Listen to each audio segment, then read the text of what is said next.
You want to write and publish a romantasy book, but figuring out where to start can feel completely overwhelming.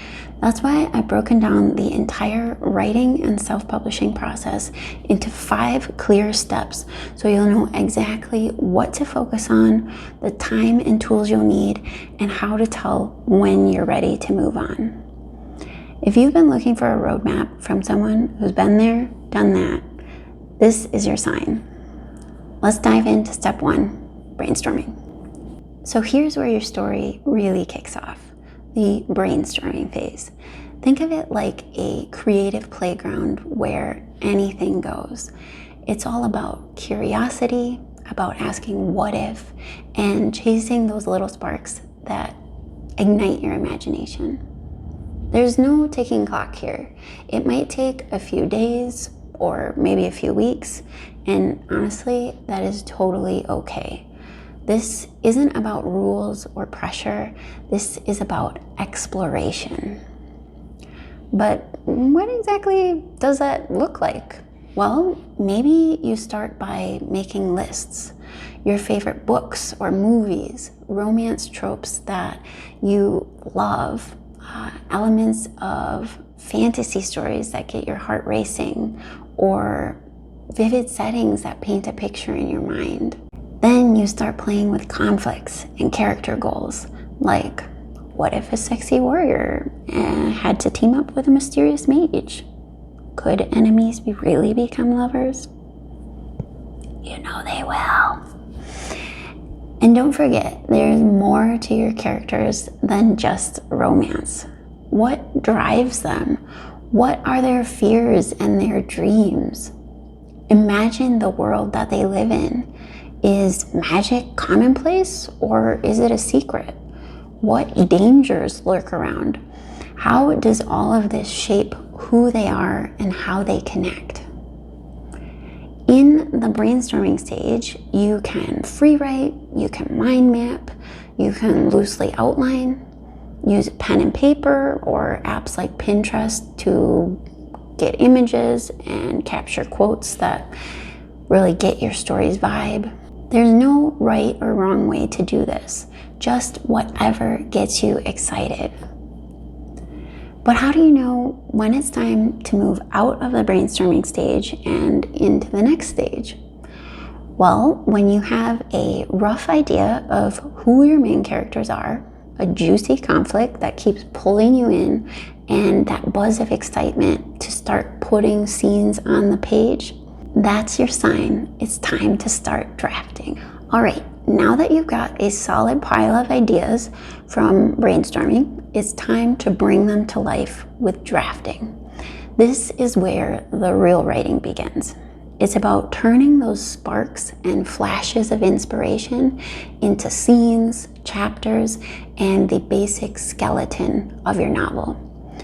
And here's the wonderful thing about drafting. You don't need to worry about making it perfect. You just need to get the words down on the page. Expect this phase to take anywhere from a few weeks to a few months, or even a few years if you're like me, depending on your schedule and your pacing. However long it takes is however long it takes. So what does drafting really look like? Well, some writers start at the beginning and write straight through to the end. Others jump around, writing scenes that they're the most excited about, which is what I do. Some like quick bursts of writing every single day, while others prefer long, focused sessions. Honestly, the key is just showing up and getting your butt in the chair. Sounds so simple, but sometimes it can feel so difficult. But I know that you can do this. Let your story grow, even if it's messy. That's part of the process and part of the magic. This is your chance to dive deeper, to discover your characters, make your romance bloom, and to flesh out your fantasy world. During this phase, you'll probably gravitate towards tools that you already feel the most comfortable with, maybe Microsoft Word or Google Docs or even Scrivener, whatever works best for you. So how do you know when you're done drafting and ready to move on to the next step? Well, look for signs like your story has a shape and is starting to materialize into something solid, something with a beginning, a middle, and an end. If you spot plot holes, confusing bits, or if parts of your romance or fantasy aren't quite sparkling yet, that's your cue to step back and revise. Okay, there's 2 steps to this next part: self-revision and professional edits. Self-revision is exactly what it sounds like. It's you making changes to your story. Professional edits are when you hire an editor to step in and help polish your manuscript. We'll start with self-revision because the stronger your book is before it goes to an editor, the better off that you'll be. Now, heads up, this part takes time. Self-revision can take anywhere from a few weeks to a few months, depending on how messy your draft is and how much free time you've got to work on it. So, self-revision. The very first thing, let your draft rest. Take at least a week away from it, 2 if you can. That little break will give you fresh eyes so you can see what's on the page and not just in your head. When you come back, do a read through. Don't stress about fixing every sentence yet. Right now, you're looking for the big picture stuff. Do your characters have clear goals? Are there plot holes or pacing issues? Does the romance build in a satisfying way? Is the fantasy world clear and engaging? Make notes as you go. And don't just note the problems either. Write down the parts that you love too. That'll help keep you motivated throughout the process when it starts to feel hard. Once the major story stuff feels good, then you can zoom in. This is where you smooth out the smaller details, cleaning up clunky sentences, tightening dialogue, fixing grammar, and making the writing flow better. Think of it like landscaping a garden. First, you move the big rocks and plant the trees. Then you choose your flowers and mow the lawn. Got it? One trick, if you're feeling lost, is to try a reverse outline. That just means making a quick outline of your draft after it's already been written. Scene by scene, write down what actually happens. It's a super easy way to check pacing, spot gaps, and make sure your story's flowing toward the ending you want. This is also the stage where beta readers can be a huge help. They can tell you how the story feels from the outside. Did the pacing lag? Did the romance hit? Did the stakes make sense? They're not there to fix grammar, just to tell you if your story connects. Okay, now let's shift to professional edits. This is when you bring in an editor, and here's where some labels can come in handy. A developmental edit looks at the story itself: structure, plot, characters, world building. It's the big picture check. A line edit or copy edit is more granular. It looks at word choice, grammar, flow, basically polishing the prose. And just to set expectations, depending on your editor's schedule and how much work your manuscript needs, professional edits can add anywhere from a few weeks to a couple months to your process. And after all that, there will be one final pass of proofreading. That's where you or someone you hire goes through to catch the little things like stray commas or typos, so your readers don't find it later. I know this sounds like a lot, right? But don't worry, you don't have to go through it all in one go.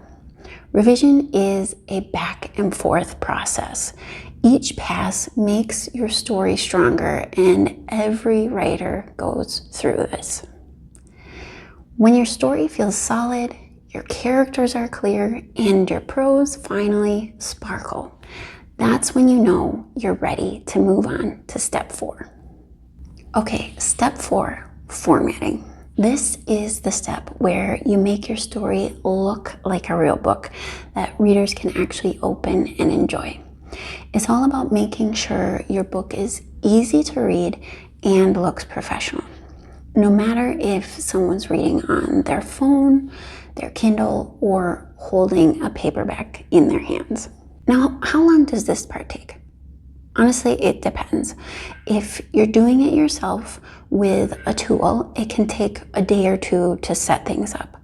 But if you're learning as you go, or you're waiting on someone that you hired to format it, expect it to take anywhere from a few days to a few weeks. Most first-time authors focus on 1 to 2 formats. Ebooks for reading on phones, tablets, or e-readers, and print books, which are the physical copies that people hold in their hands.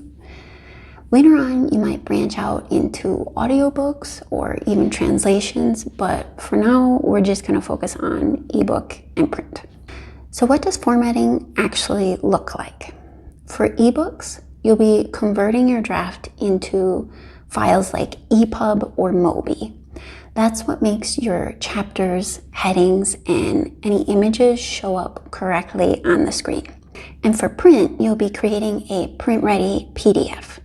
That means your margins, fonts, page numbers, headers, all of those details are in the right place so that it reads like a real book when it's finally printed. But don't worry, you don't have to do all of this from scratch. There are tools made just for authors to help with all the heavy lifting. 2 popular formatting tools are Atticus and Vellum. I personally use Atticus. It works for both ebook and print. It's super beginner friendly, and the cost is reasonable since you pay once and then you can use it for every single book that you publish. Vellum is another option, but it's only for Mac users. It has a lot of customizations, but it's definitely pricier, especially if you want to do ebooks and print. You can even do basic formatting in Word, but tools like Atticus make the whole thing a heck of a lot easier. Of course, if you don't want to do formatting yourself, you can always hire someone to do it for you. That's a little bit extra money, but it takes off the pressure from you and it saves you time. Whether you do it yourself or you choose to hire someone, the important thing is that the finished book looks polished on the inside and outside. And part of that comes from the details that you include in the front and the back of your book. Inside your book, you'll want to include the front matter and the back matter along with your actual novel. Front matter is things like title page, dedication, and copyright info, whereas back matter is things like author bio, links, and a note where readers can find your next book. Okay, so that's the inside taken care of, but formatting isn't just about what's between the pages. It's also about what grabs attention on the outside, namely your book cover. Your book cover is your billboard for your story. And yes, people do judge a book by its cover. When it comes to creating a great book cover, you've got a few options. If you're comfortable with design, you can make your own book cover using a tool like Canva. Or you can purchase a pre-made book cover online, which is usually less expensive, but it's also less personal. And of course, you can hire a professional cover designer. That's the priciest option, but when it's done well, it will absolutely pay for itself because a strong cover instantly grabs people's attention. So how do you know when you're ready to move on from formatting? You're ready when your book looks consistent, professional, and easy to read, whether it's on a phone, a Kindle, or in paperback form. Even if you're a little nervous, if you feel good holding that formatted proof copy in your hands or pulling it up on the screen, That's your green light that it's time to move on to step number 5. Okay, now your book is all formatted and looking great. The last big step, publishing. This is the moment your story actually makes it into the hands of real readers. Big step, lots of feelings, but here's the funny thing. The actual act of publishing is really quick. You upload the files, hit publish, and boom, your book is live. But getting there, the prep work can take a little bit longer, anywhere from a few days to a few weeks, depending on your schedule. Things like choosing where to sell your book, setting your price, and making sure you're set up to actually get paid. One of the first choices that you'll make is how you want to release your book into the world. Do you want to start with an ebook, a print edition, maybe both? A lot of first-time authors go with ebook first because it's quicker and it's less expensive. Print is definitely an option though too, and many writers, myself included, love seeing their book as a physical copy. It makes it feel real. If you're doing an ebook, you've got another important decision to make. Do you want to publish only on Amazon with their Kindle Unlimited program? Or do you want to go wide and release your book across multiple retailers? Amazon exclusivity locks you in for 90 days at a time. And during that period, your ebook can only be sold on Amazon. The upside is that you might earn higher royalties and you get access to Amazon's special promotional tools. Whereas going wide means that your book appears everywhere. Amazon KDP, Apple Books, Kobo, Barnes & Noble, and a lot of others. That gives you more reach and control, but fewer of Amazon's perks. Neither of these options is right or wrong. It just depends on your goals. I've published both ways, but these days I'm going wide so that I can reach libraries and more readers. Plus, I'm a rebel and I don't like being boxed in. And hey, if your head is spinning at this point, that's completely normal. This information is for awareness. You do not have to master it today. When you arrive at this step, you'll know your options so you can do deeper research before making your final decision. So don't stress, just take it one step at a time. Once you've chosen where to publish, you'll set up your accounts, whether that's Amazon KDP, Apple Books, Kobo, Barnes & Noble, Google Play, or you might use an aggregator like Draft to Digital or Publish Drive, which lets you upload your book once and then distribute it everywhere. That means one login, one upload.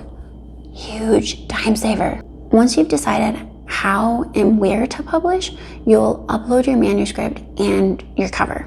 Then add in your book details like title, description, keywords, set your price, and make sure that your bank and tax info is in the system so that you can actually get paid. So how do you know when you're finally ready to hit publish? Well, when your files look clean and professional, your accounts are set up, and you feel as ready as you can, even with those butterflies, that's your cue. Hit the button. And remember, publishing is not the end. It's really just the beginning, my friend.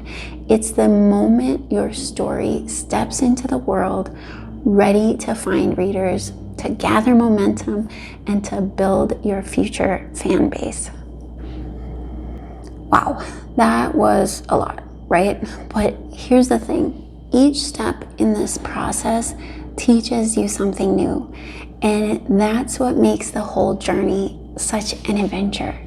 I know it can feel scary and overwhelming, but trust me when I say you can absolutely do this. If I can do it, you can do it, my friend. 100%. Now enough heavy stuff. I want to hear from you. Share in the comments where you're at in your book writing adventure.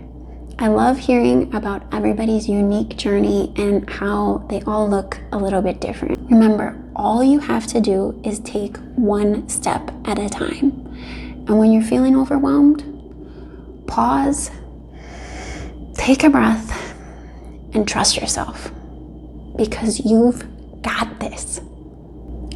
If you